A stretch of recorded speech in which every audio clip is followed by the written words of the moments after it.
Hi, my name is Lacey Stoll, and this is my game called Slogged. So here, the title screen, I have my credit screen, my control screen, and then here's my game over with the home and the restart.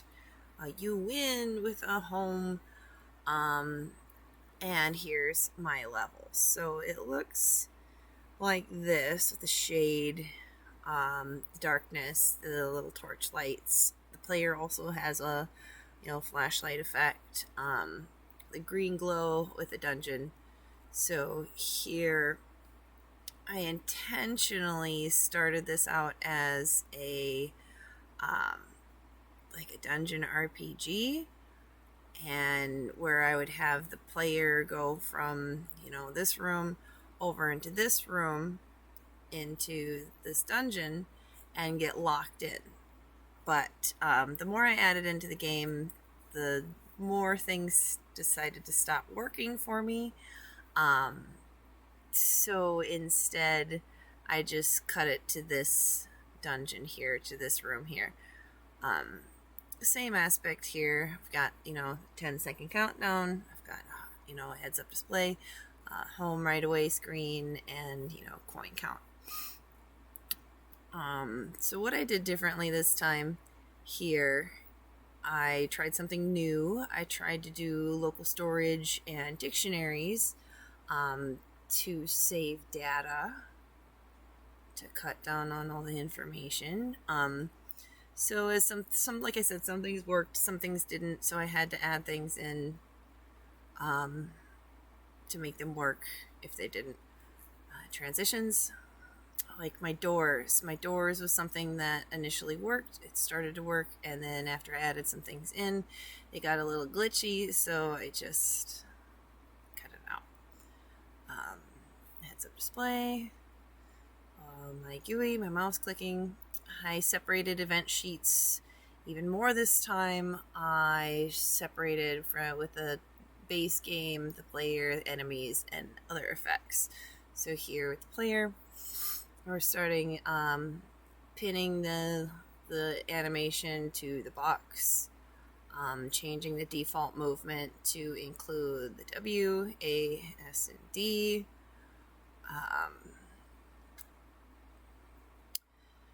Adding in, instance variables and so on. Here's my player attack, where when he swings his axe, a little attack box comes up to hurt things, hurt players, hurt boxes. This player's death. Player animations without the sword. Player hurt function. So this is what happens when he gets hurt. This is like a knockback setup here. And this ended up working with the health for the player, so the stuff that I did with the dictionaries and local storage worked fine for the player, but it did not work for the enemies. So I added the enemies in using instance variables instead. Doors, like I said, sometimes they work, sometimes they don't. My drop items, I have a whole bunch of different drop items, so when the player attacks these barrels and those treasure chests, stuff pops out. What is extra here is that this 8-direction setup is to make the items look like they're springing randomly out of the thing instead of just popping out and appearing. Treasure box here as well. More drop items.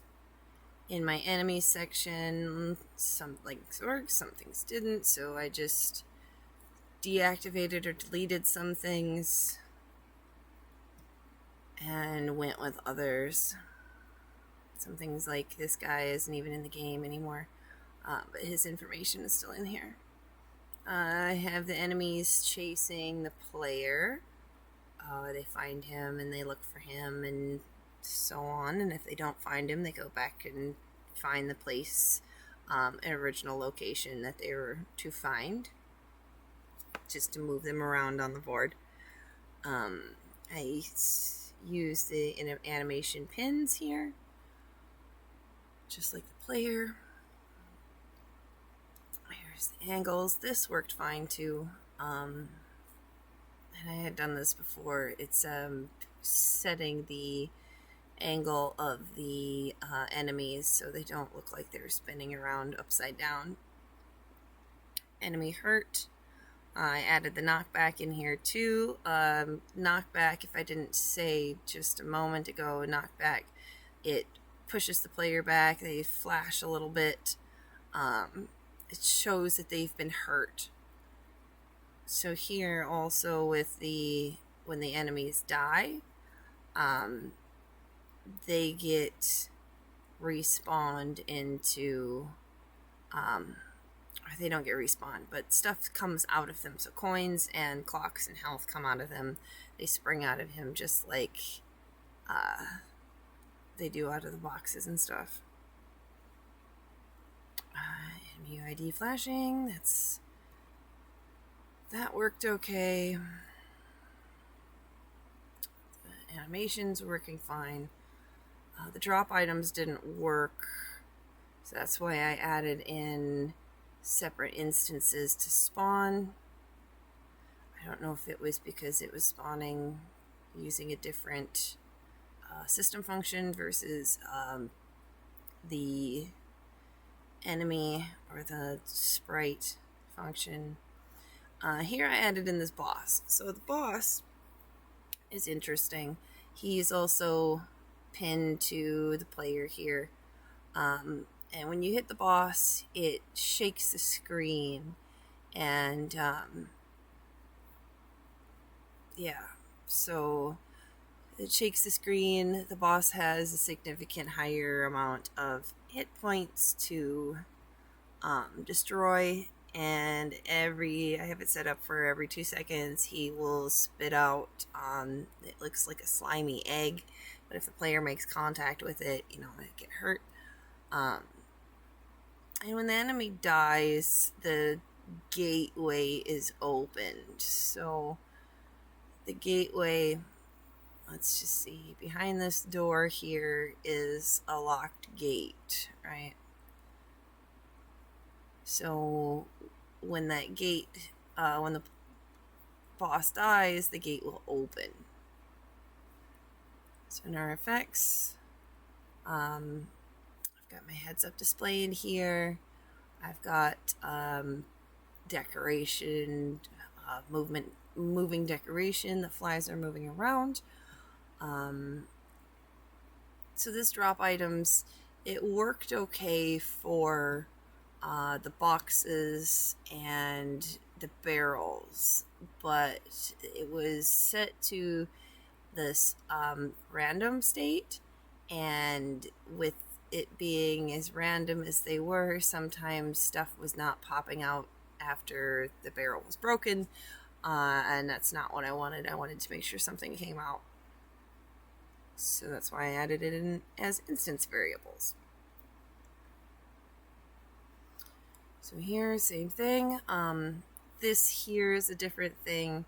Instead of the things that the player picks up disappearing, getting destroyed right away, this is to set it up to make them shrink and disappear. It's just something that people probably don't notice, but it's a little bit aesthetically more pleasing. And my level timer is in here. So here, if we are less than or equal to 0 seconds, the player will die and we will go to our game over screen.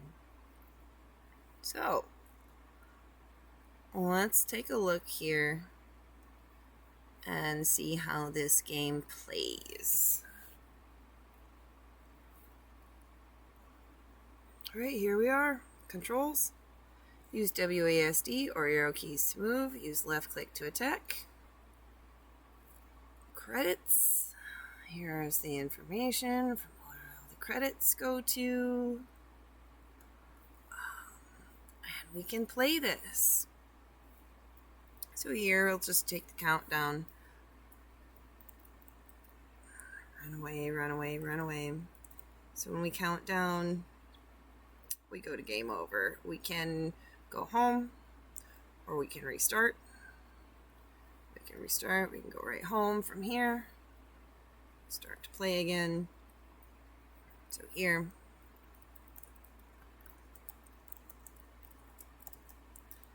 Also have these enemies here. Game over. Play.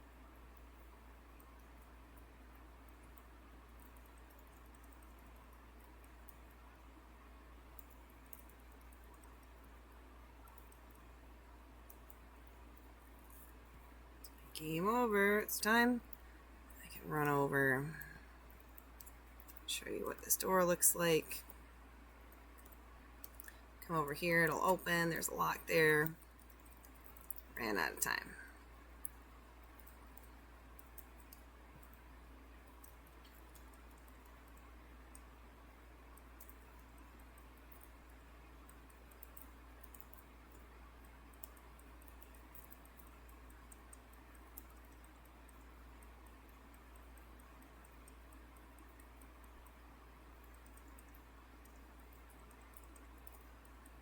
And we died.